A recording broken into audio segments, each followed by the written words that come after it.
What's going on today, man? Listen, today we got some Tommy G day in the life of a billionaire. Let's get right to it. Working 22 hours a day. I was falling asleep on the desk and then waking up and keep working.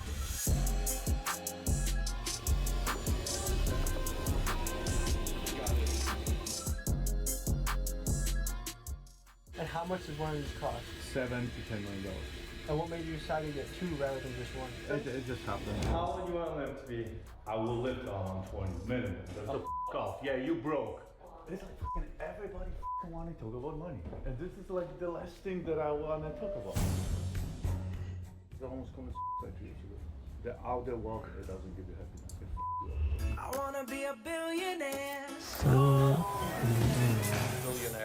Billionaire. Yeah, I'm a billionaire. America now has more billionaires than at any time in history, while most Americans are struggling to make ends meet. Should we abolish billionaires? These notes were left on more than a dozen luxury vehicles along Point Grey Road, and the tires were deflated. For more Eat the Rich content. Come find us, come grab a popsicle, eat the rich with us. Eat the rich! Eat the rich! Eat the rich! Eat the rich! Oh, we got the cops coming right now. In recent years, billionaire has become a pejorative. So it's like that's a bad thing. Are you going to become a billionaire one day? I would say almost certainly, but that's not the goal. What does being a billionaire mean to you? Billionaire to me is having access to enough resources to actually make an impact on planet Earth. This is Yark Tadla, and he's a billionaire that made his fortune in real estate. A first-generation Polish immigrant, he moved to America when he was 21 years old, and he got to work. Making money as a dishwasher and selling cars on the side, he scraped together enough money to buy his first property. As an immigrant who struggled to find housing himself, he realized that there was a hole in the market, so he began to build his real estate portfolio around serving the immigrant population. He grew quickly, and eventually he was able to scale into buying entire apartment complexes. And fast forward 30 years later, some might say this was a guy that had it all. The private jets, the mansions, the fancy cars, and the status of being a very wealthy man. But it was at this point where he felt the most miserable and actually considered taking his own life. After fierce internal battle, he came to the conclusion that inner wealth was much more important than any number in the bank or anything you could buy. And he decided to start speaking to an issue that many men feel in their life, the feeling that they are not enough. In this episode, we explore what a day in the life of a real estate billionaire is like, and we jump into the world of Yark Tadla. Let's begin. Let's fucking go, baby. If you want a little bit of that razzle-dazzle, you want a little bit of that caffeinated Mike Tyson punch to the mouth, I pop one of these things and I feel like an AC/DC soundtrack is guiding my life. Sometimes you just want to pop it in there and let it do its magic. This is a product I use, I love. My crew had to ask for a refill because that's This will make you weave through traffic.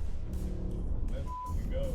What's important to me is putting clean energy into my body. Something that makes you feel good. Use code TOMMYG for 20% off your first order and try them out. Link is in the description. And now to the rest of the video.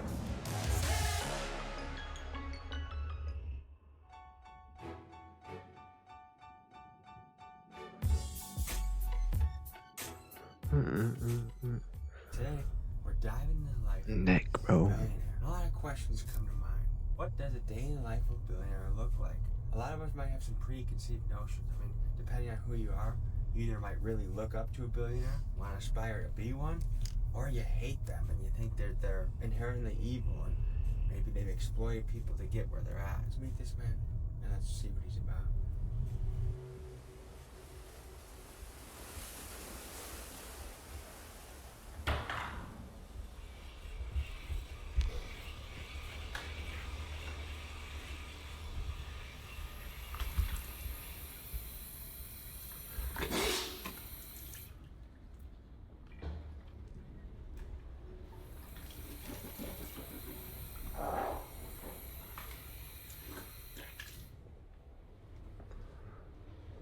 Bro is a billionaire.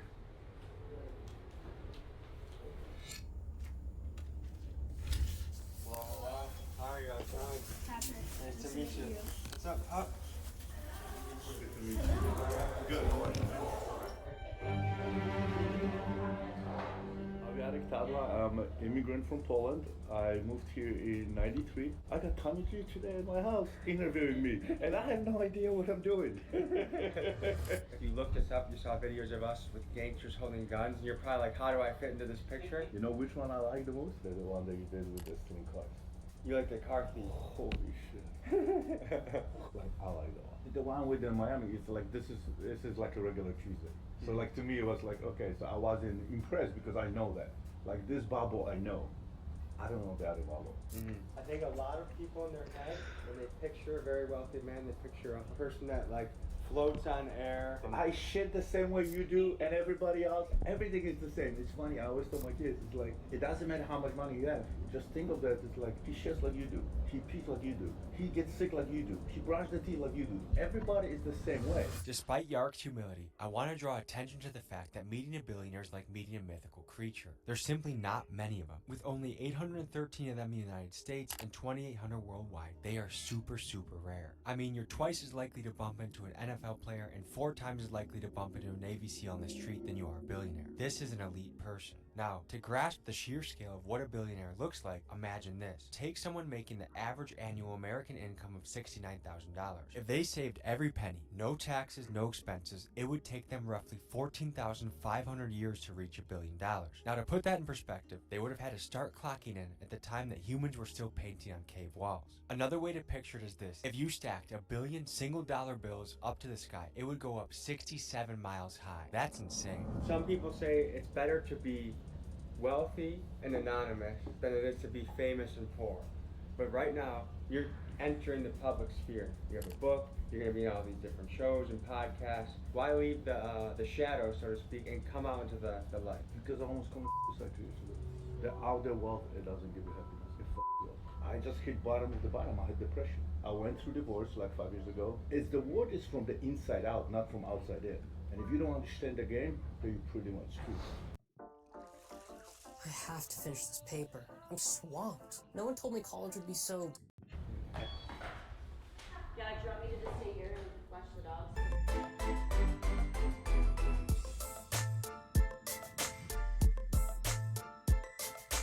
The car's like a rapper. Like this is what I would expect, like, you know, Key Glock or I'm still Kevin a normal Gates. guy. I still shit and wash my teeth the same way everybody else. We're having to get proof. We're having to get No, we're not.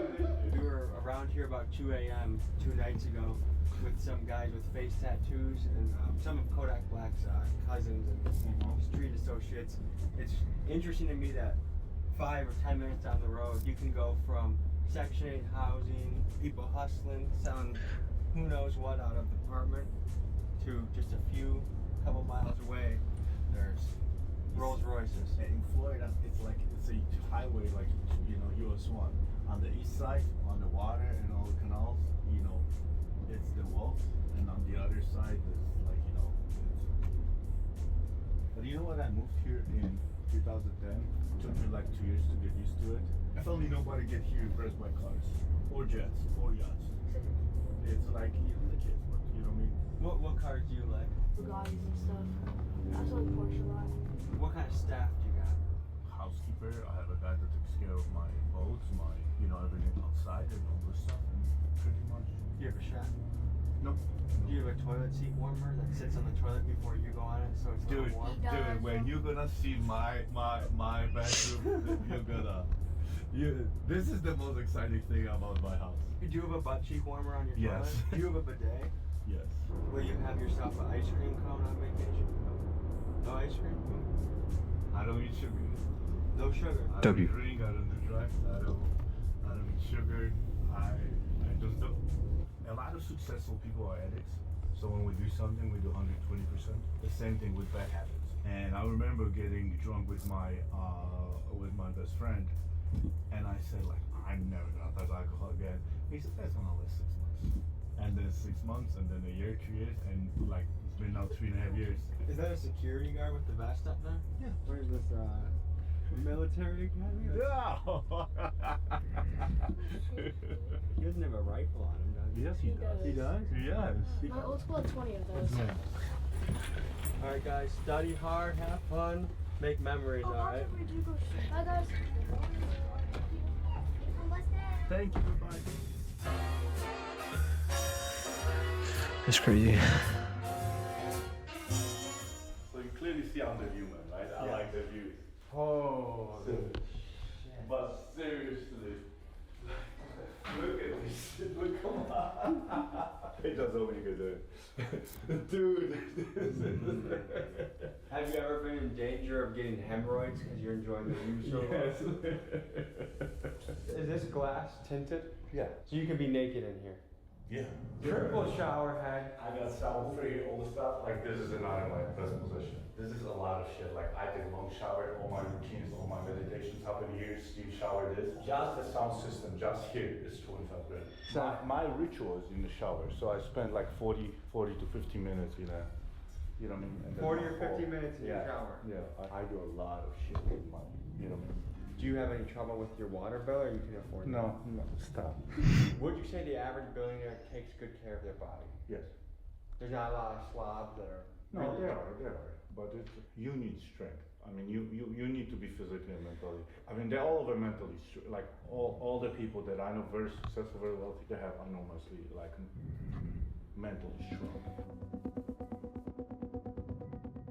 Dude, I built like neighborhood around my school because my teacher told me I'm never gonna accomplish anything. What made your teacher say that? Because they're teachers, so that's why I don't want schools. The school system is so broken because what happens is whatever they told the program of software. So why do you then I have send your kids to 15 school? years and everybody else, it took us years to prove the world that that's not true. Obviously, But, it's like it's funny. they got money already because of you, but My kid's legacy, but the only thing I was gonna leave my kids is inheritance. Inheritance is all the stuff, but legacy is all the knowledge, all the wisdom. But I didn't know anything. My wealth is not transferred to my kids until they're 35, 40, 50. My trust is written. So, because, even when they're 30, you dumb as I mean, I was dumb as when I was 33. I thought I'm on the top of the world. I thought I know everything. Now I'm 52, I'm still dumb as I still don't know anything. I'm still learning, I'm reading and all this stuff. Like, one sentence changed my world. I was in Denver, Colorado. It was exactly 30 years ago. Somebody said, hey, we live in a fourplex and we rent the other 3 units. That's it. And that changed my life. That was your first piece of property? No, that was the conversation. I went home with my girlfriend and we're like, oh, we're moving to Colorado. We're buying 4 units. We're saving all the money and buying 4 units. And that's it. I don't want to look like a peasant. What do I do with the spoon? Mix it. Okay. Stop, man. Let's go to my man cave. bro, not everyone got money like you.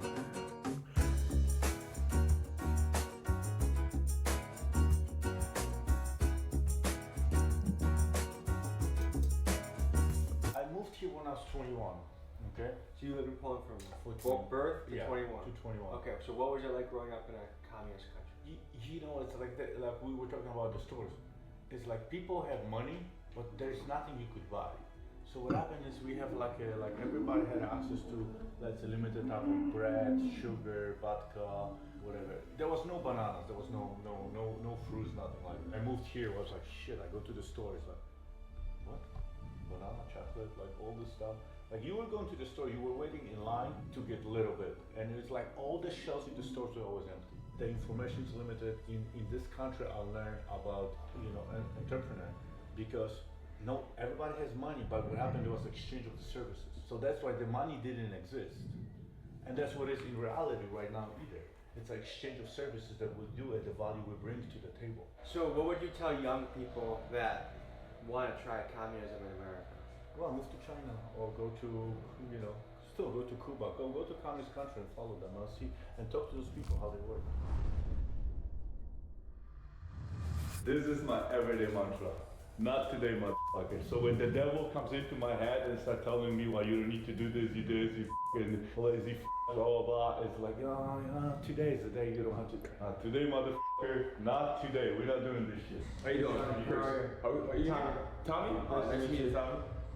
So, year and a half ago, right? I'm sitting, getting ready for the workout. I'm eating my ice cream. Before a workout? Yes. So this motherfucker comes in and is like, Papi, what are you doing? I'm like, eating my ice cream. I'm like, okay, it's my cheat day. He said cheat day, and this motherfucker comes in and goes like, listen, we don't cheat. We don't cheat, baby. I did not have a cheat day in 20 years.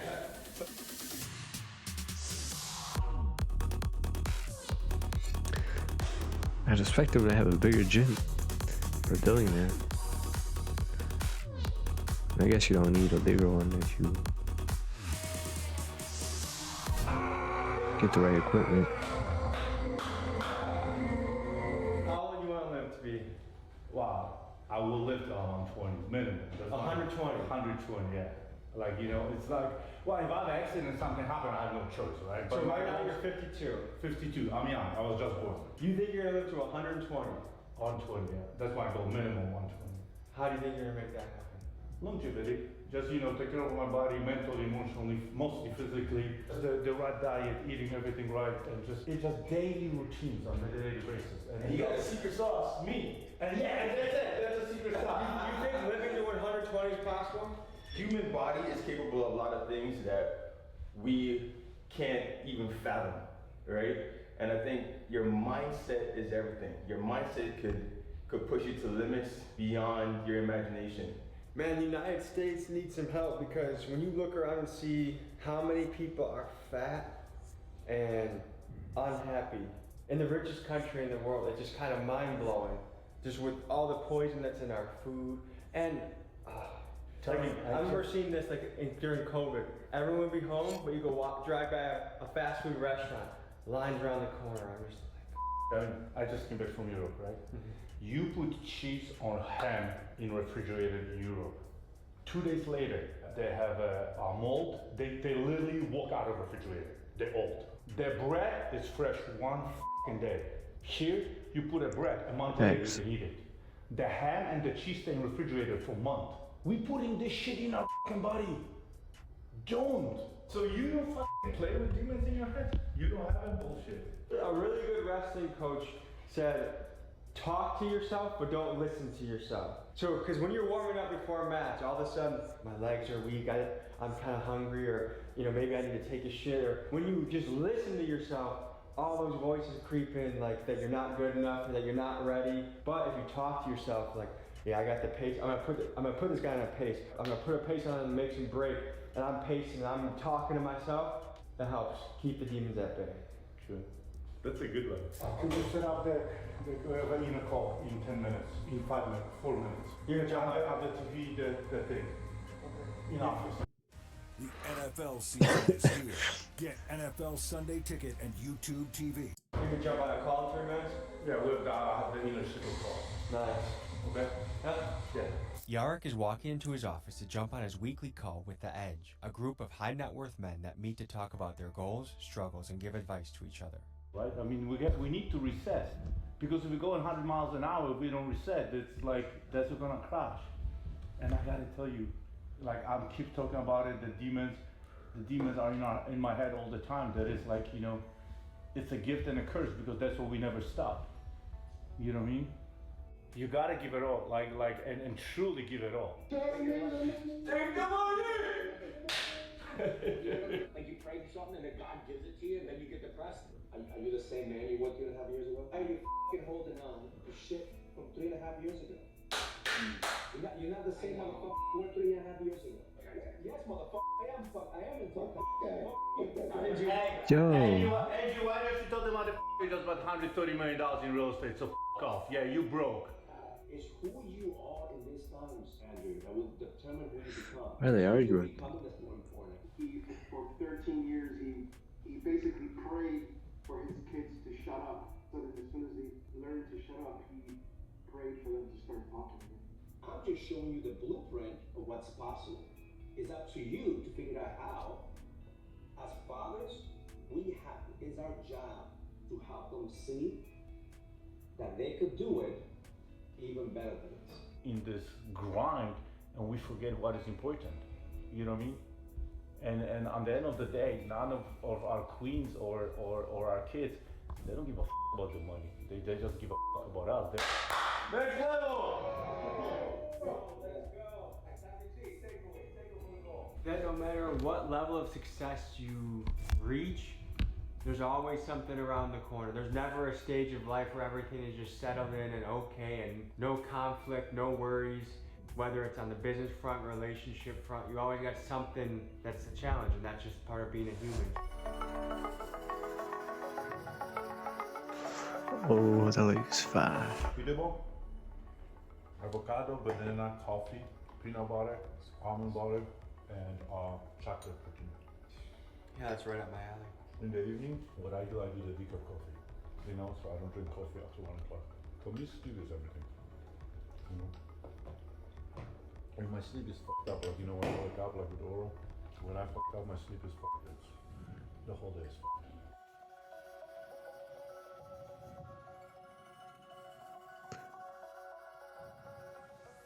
Come on, sit down. How are you, sir? It's Tommy. Hey, Tommy. how are you, sir? Nice to meet you. Nice How to are meet you? you as well. What do you do? I'm sell real estate. Yeah? That boy got buddy. Multiple.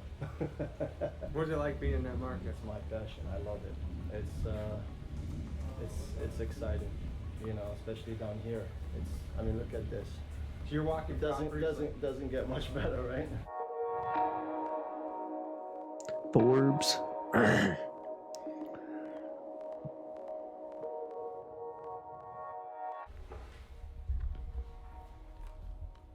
I have no idea what's about to happen. I find out the shit the way you do. So it's a Forbes interview or about the book, I'm assuming. So we'll see.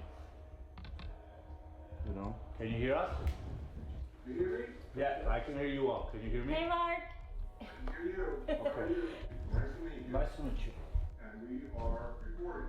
Let's start from the beginning. You're from Poland, correct? Yes. You know what? The only thing I never knew what I'm gonna do. Funny, I always knew because I'm coming from Poland, from a communist country.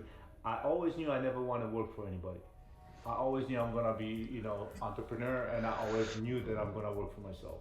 When you came here, you lived in, where did you live the first time, in Rochester? Rochester, New York, upstate New York. And then you moved to Denver. Where? Denver, Colorado. Rochester, that sounds familiar. I'm in Florida, South Florida. What's it feel like having a book out there? It feels good. It's a step one. It's a step one. Oh no.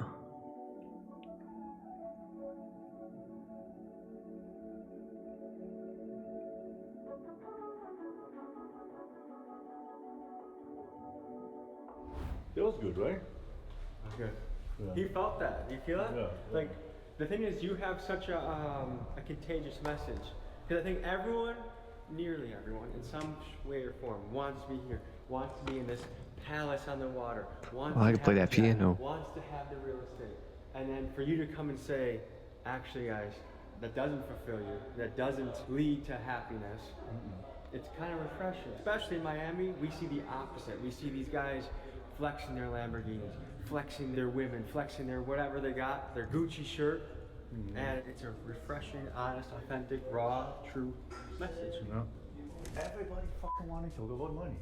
Yeah. And this is like the last thing that I want to talk about. Can I tell you this stuff? Starting to make a little bit of money now, but from the outsider perspective, the common man perspective, the money gets people's foot in the door. If you were worth 70 grand and you're starting to talk about how you wanted to stuff, a lot of people are in that shoes.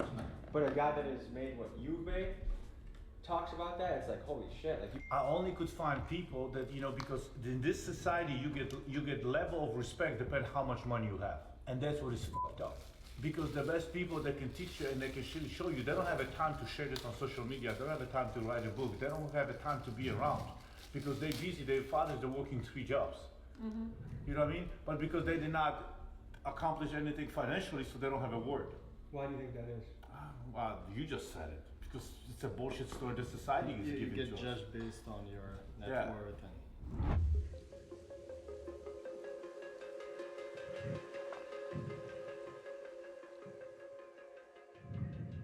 If you see a homeless guy on the side of the road, do you ever give him $1? Dude, I did give, to homeless people, yes, but not to everybody.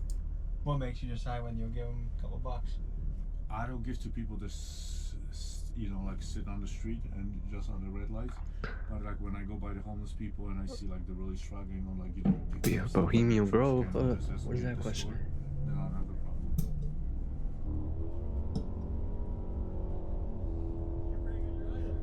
Good and bad at the same time. So you would say you're a risk taker? Entire life. Entire life.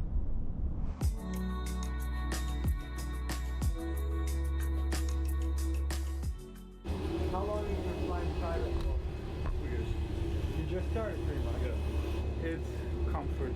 How much demand is there for charter your jet these days? A lot. Yeah? They pretty much are there pretty much all the time. What is it, if I wanted to rent your plane to fly from here to Chicago, how much would that run me? $28,000 one way, 30,000. And how much does one of these cost?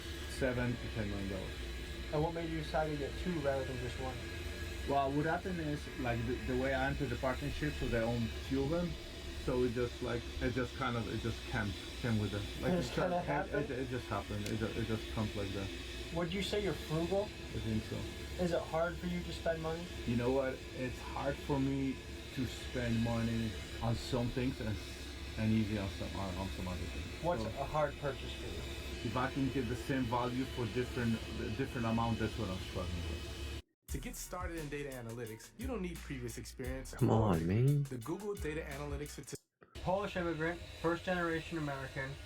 Your specialty in real estate was you realize, hey, if you're an immigrant, you don't speak English that well, you kind of get treated like shit as a tenant, and there's not a lot of good options for you.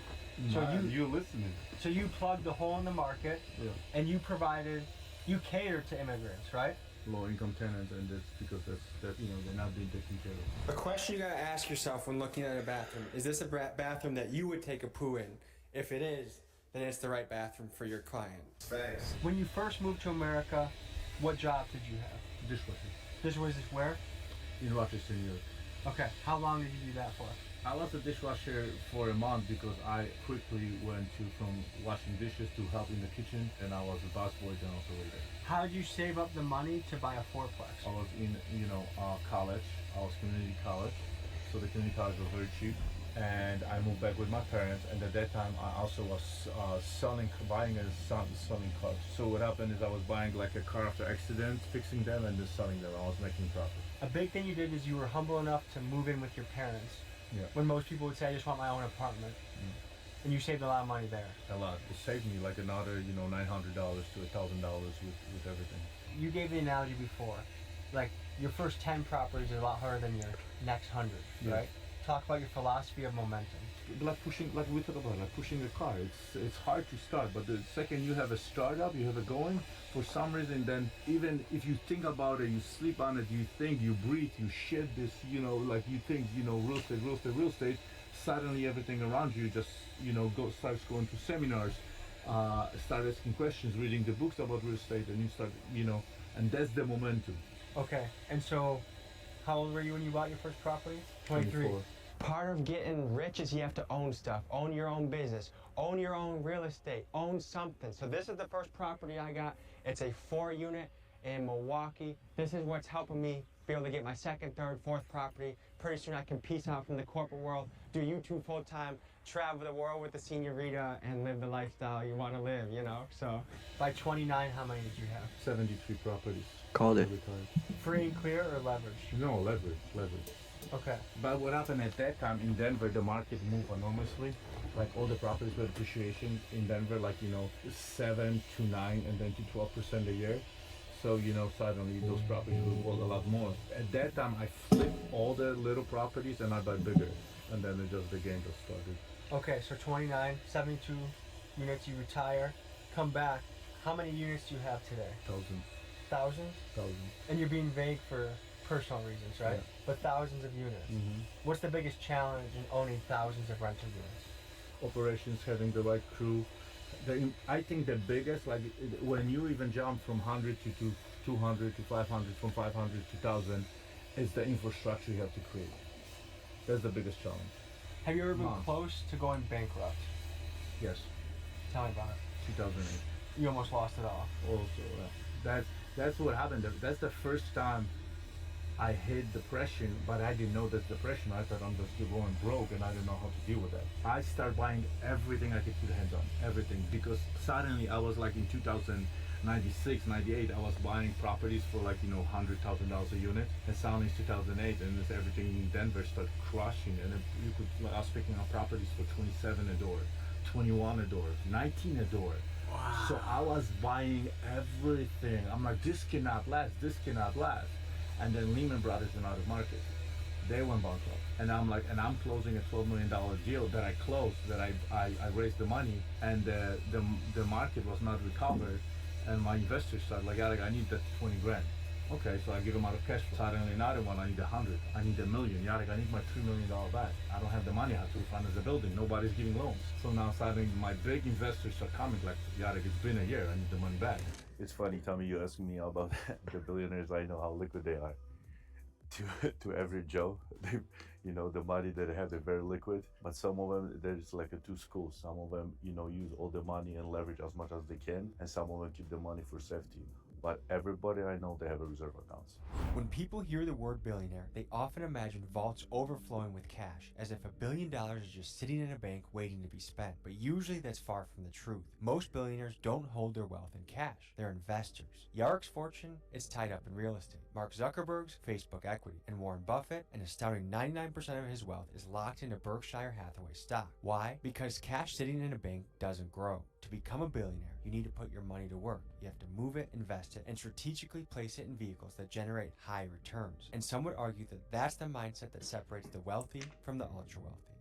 Yarek took my crew and his family out for dinner, and something noteworthy was that Yarek made his kids stack their phones in the middle of the table to ensure that everyone was fully present for the conversation. I also learned there that his kids worked regular jobs, like for example, his daughter is a waitress. So we hung out together, ate some sushi, and after that, we went back to his house to finish our night.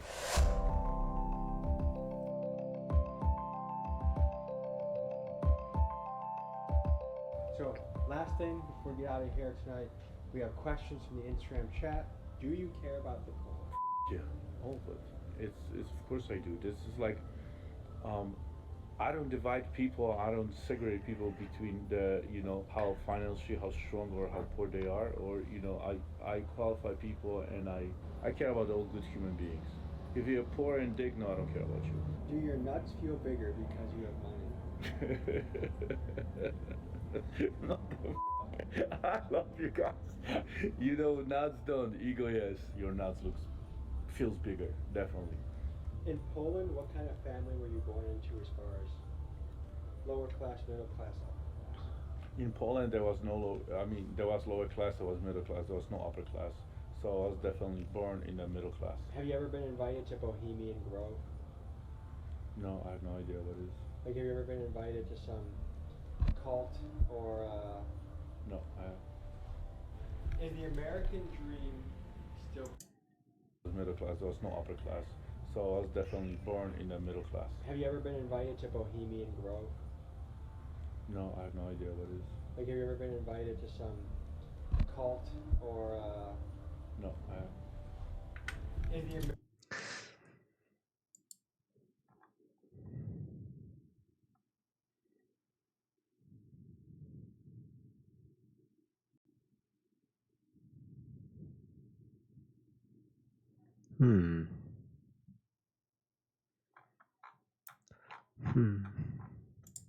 American dream still possible? Fuck yes.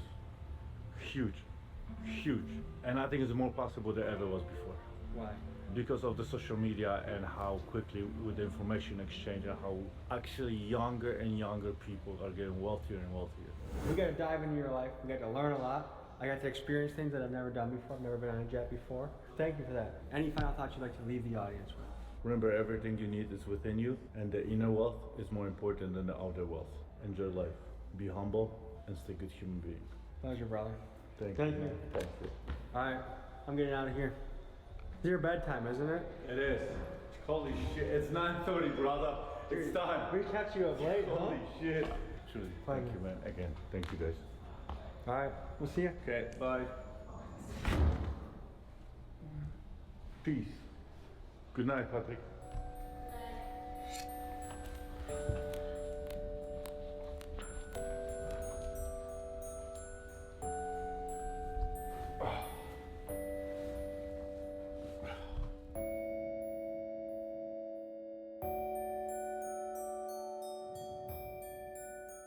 Folks, Yarek's book is available for purchase on Amazon. Highly recommend you buy it, read it, check it out, soak up his knowledge and wisdom. Thank you for joining me this week. I'll see you next week. Well, that is it for today's video. Thank you guys for tuning in. That video about his face when he said Bohemian Grove was a little suspicious, but thank you guys for tuning in. Let me know what you want me to react to next. I'll see you guys next time. Later.